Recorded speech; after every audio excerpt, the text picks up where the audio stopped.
इस कोर्स के इस पार्ट में मैं आपके साथ स्पेसिफिकली ये बात शेयर कर रहा हूँ कि ये जो हम कहते हैं कि शेयर्स को बाय और सेल करना है और ये शेयर्स की ट्रेडिंग करनी है, तो ये शेयर्स होते क्या हैं और ये शेयर्स की अहमियत क्या है।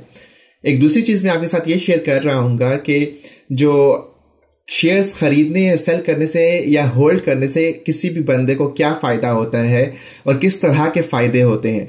इसमें मैं स्पेसिफिकली आपके साथ कैपिटल गेन्स और डिविडेंड्स की बात कर रहा हूँ। और तीसरी चीज़ में एक सवाल है जो कि मुझे मौसूल हुआ है, उसका मैं आपको जवाब दे रहा हूँ। और वो सवाल ये है कि हम यूजुअली सुन रहे होते हैं लोगों से कि रिसेशन का वक्त है, मार्केट बुरी है, तो हमें पैसे नहीं डालने चाहिए, हमें इन्वेस्ट नहीं करना चाहिए किसी भी स्टॉक में।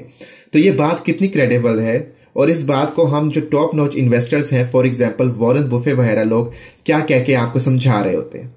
अब अगर आप वॉरेन बुफे के बारे में नहीं जानते तो मेरी लास्ट वीडियो जिसका लिंक आपके साथ टॉप पे शेयर किया गया है उसको जरूर देखिए और आपको मालूम होगा कि वॉरेन बुफे की क्या अहमियत है किसी भी स्टॉक मार्केट में। और मुझे मालूम है कि मैंने अपनी लास्ट वीडियो में आपके साथ ये बात शेयर की थी कि इस पार्ट में हम देख रहे होंगे डिटेल से कि ट्रेडिंग अकाउंट किस तरह बनाना है और हमने ट्रेड किस तरह स्टार्ट करनी है।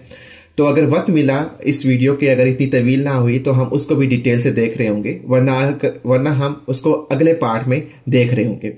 तो अगर आपने अभी तक चैनल को सब्सक्राइब नहीं किया और इस वीडियो को लाइक नहीं किया तो इस चैनल को जरूर सब्सक्राइब करें और इस वीडियो को भी लाइक करें ताकि मुझे मोटिवेशन मिले आपके लिए मजीद वीडियोस बनाने की। तो सबसे पहले बात करते हैं शेयर्स होते क्या हैं। तो इसकी मैं आपको एक मिसाल देके बात समझाता हूँ। मिसाल के तौर पर आपने एक बिजनेस बनाया जिसकी वैल्यू जो है वो 1 लाख रुपए है। कुछ अरसे के बाद आपने ये सोचा कि यार इस बिजनेस को एक्सपेंड करते हैं मल्टीपल रीजन्स में और उसके लिए आपको पैसे की दरकार है एडिशनल, जो कि आपके पास नहीं है। या फिर ये बात हुई कि आपने बिजनेस के जो है खर्चे बहुत ज्यादा बढ़ गए और आपके पास बिजनेस बंद करने के अलावा कोई ऑप्शन नहीं है, ठीक है, और आप मकरूज हैं। तो आपके पास 2 ऑप्शन बचते हैं, या तो आप बिजनेस बंद करते हैं या फिर ये है कि आप किसी भी बंदे से पैसे लें और उसको एक शराकतदारी दे दें बिजनेस में। और दूसरे जिसमें आप एक्सपेंड कर रहे हैं उसमें भी यही केस होगा कि आप किसी से पैसे लें और उसको कोई बिजनेस का हिस्सा दे दें, जिसको आप को फाउंडर्स वगैरह भी कहते हैं आम टर्म्स में। तो इसमें ये होता है कि जो बड़े बिजनेस होते हैं जब वो प्राइवेट होते हैं, लाइक कुछ लोगों में होते हैं, और वो बिजनेस को एक्सपेंड या इस तरह के मसलों से जिसमें उनके एक्सपेंसेस पूरे नहीं होते निकलना चाह रहे होते हैं, तो वो अपने जो बिजनेस का है वो कुछ हिस्सा लोगों में तकसीम कर देते हैं कुछ पैसों के एवज, और वो लिस्ट कर देते हैं आईपीओ पे। आईपीओ इनिशियल पब्लिक ऑफरिंग होती है जिसमें बिजनेसेस अपने बिजनेस का कुछ हिस्सा लोगों को दे रहे होते हैं शेयर्स की फॉर्म में, और लोग उसको खरीद कर बिजनेस में शराकतदार बन जाते हैं। तो ये शराकतदारी उनको ऑब्वियसली कुछ पैसे दे के लेनी पड़ती है और वो फिर बिजनेस के जो फायदे या नुकसान में बराबर के या उस शेयर्स के अकॉर्डिंगली उसमें कंट्रीब्यूट कर रहे होते हैं। तो वो क्या वैल्यू होती है, किस पैसों के एवज कर रहे होते हैं, वो इंशाल्लाह हम अगली वीडियो में देखेंगे। बट इससे फायदा क्या होता है किसी भी बंदे को, तो इसके 2 तरह के फायदे होते हैं। एक होता है आपकी कैपिटल गेन्स और दूसरा होता है डिविडेंड्स। अब कैपिटल गेन्स क्या होता है कि लेट्स से मैंने कुछ हिस्सा खरीदा बिजनेस का और बिजनेस को पैसे मिले और बिजनेस जो है वो 1 लाख का था पहले, और लेकिन उसने अभी एक्सपेंड कर दिया और एक्सपेंशन के बाद उसकी इंटरप्राइज वैल्यू 3 लाख की हो गई मल्टीपल रीजन्स में कुछ वक्त के बाद। सो लेट्स से अगर मेरा पहले शेयर की जो वैल्यू थी वो 10 रुपए की एक शेयर की वैल्यू थी, अब वो शेयर की वैल्यू इंक्रीज होके ज्यादा होके वो 30 रुपए हो जाएगी।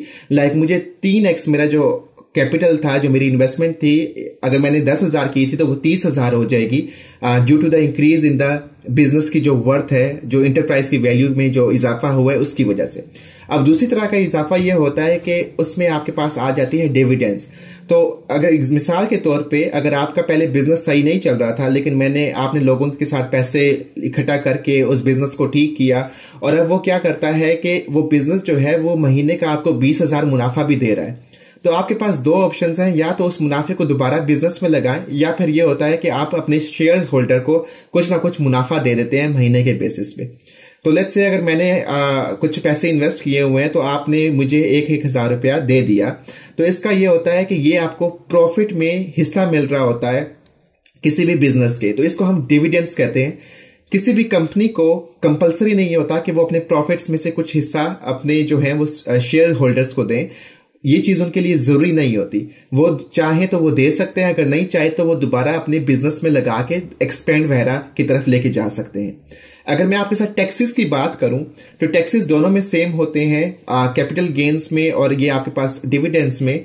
अगर आप फाइलर हैं तो 15% होता है आपका टैक्स लगता है हुकूमत की तरफ से। अगर आप नॉन फाइलर्स हैं तो आपके ऊपर 30% टैक्स लग रहा होता है कंपनी की तरफ से। एक और चीज आपको मैं बता दूं कि अगर आपने कोई कैपिटल गेन खरीदे हुए, कैपिटल गेन की सूरत में, शेयर की प्राइस इंक्रीज होने की सूरत में, अगर आपने शेयर 4 साल तक अपने पास रखे हुए हैं, लेट्स से मैंने एक शेयर 2021 में खरीदा और 2025 तक मैंने रखा, 2026 में मैंने उसको बेच दिया, तो उस पर जो भी फायदा होगा उसमें मुझसे हुकूमत कोई पैसे नहीं लेगी कैपिटल गेन्स के ऊपर। तो ये मैंने आपको टैक्सेस की बात बता दी। तो अगर आपको ये वीडियो पसंद आ रही है तो काइंडली इस वीडियो को लाइक करें और इस चैनल को सब्सक्राइब करें ताकि मुझे मजीद मोटिवेशन मिले। तो आखिरी में आपको सवालात का जवाब दे दूं रिसेशन वाली बात का, कि लोग जो कहते हैं कि ये रिसेशन बुरी चीज है और आपको इसमें पैसे इन्वेस्ट नहीं करने चाहिए किसी भी मार्केट में, तो ये आपको मैं बता दूं कि जो वॉरेन बुफे और ये टॉप नॉच जो आपके इन्वेस्टर्स होते हैं वो हमेशा यही कहते हैं कि जो गोल्डन टाइम है किसी भी बिजनेस का, किसी भी इन्वेस्टमेंट करने का, वो रिसेशन होता है। क्योंकि रिसेशन पे आपको हर चीज सेल पे मिल रही होती है। लाइक कोई अगर आपका अच्छी मार्केट पे कोई शेयर आपको 2000 का है तो रिसेशन में शायद ये भी पॉसिबल है, डिपेंड कि वो रिसेशन कितना डीप आया हुआ है, कितना स्ट्रिक्ट आया हुआ है, तो वो शेयर आपको 200 या 500 या 1000 रुपए पे भी आपको वो मिल सकता है। तो एक चीज मैं बता दूं कि जो वॉरेन बुफे कहते हैं कि अगर आपके लोग जो हैं जब वो ग्रीडी हों, लोग जब लालची हों तब आपको डरना चाहिए, लेकिन अगर लोग डरे हुए हो तब आपको लालची होना चाहिए। तो इसका मतलब क्या है कि जब मार्केट अच्छा परफॉर्म कर रही हो, मार्केट हमेशा ऊपर जा रही हो, तो आपको डरना चाहिए क्योंकि मार्केट के गिरने के चांसेस उस वक्त ज्यादा होते हैं। और मार्केट जब बुरा परफॉर्म कर रही हो तब आपको, और लोग जब डरे हुए हों, तब आपको लालच आना चाहिए और आपको खुश होना चाहिए और आपको उस वक्त चीजों को खरीदना चाहिए क्योंकि हर चीज आपको सेल पे मिल रही होती है। और इसके साथ मैं आपको एक चीज क्लैरिफाई कर दूं कि अगर आप एक चीज को एक दिन के लिए खरीदना चाहते हैं तब ये अप्रोच आपके लिए सही नहीं है, क्योंकि वॉरेन बुफे, मैं उनकी मिसाल इसलिए दे रहा हूं क्योंकि वो गुरु हैं स्टॉक मार्केट के और दुनिया के अमीर तरीन शख्सियत में उनका नाम आता है। तो वो कहते हैं अगर आप एक स्टॉक को इस माइंडसेट के साथ नहीं खरीदते कि आप इसको 10 साल तक रखेंगे अपने पास, मैं आपको डराना नहीं चाह रहा 10 साल का नाम लेकर, बट जो स्टॉक मार्केट होती है वो लॉन्ग टर्म ही आपको बहुत ज्यादा फायदा देती है एज कंपेयर टू किसी भी शॉर्ट टर्म से। तो वो कहते हैं अगर आप 10 साल तक रखने का इरादा नहीं रखते तो आप उसको 10 मिनट के लिए भी ना खरीदे। तो बाकी आपका अपना फैसला। तो अब ये वीडियो काफी डिटेल होती जा रही है, तो इंशाल्लाह हम अगले पार्ट में स्पेसिफिकली देख रहे होंगे कि आपने ट्रेडिंग अकाउंट किस तरह खोलना है, किन ब्रोकर्स के साथ खोलना है, सीडीसी अकाउंट का क्या करना है। तो इंशाल्लाह उसको हम नेक्स्ट वीडियो में देखेंगे। तब तक अपना ख्याल रखिए, इस चैनल को सब्सक्राइब करें, वीडियो को लाइक करें और इंशाल्लाह अगली वीडियो में मुलाकात होगी। तो अल्लाह हाफिज।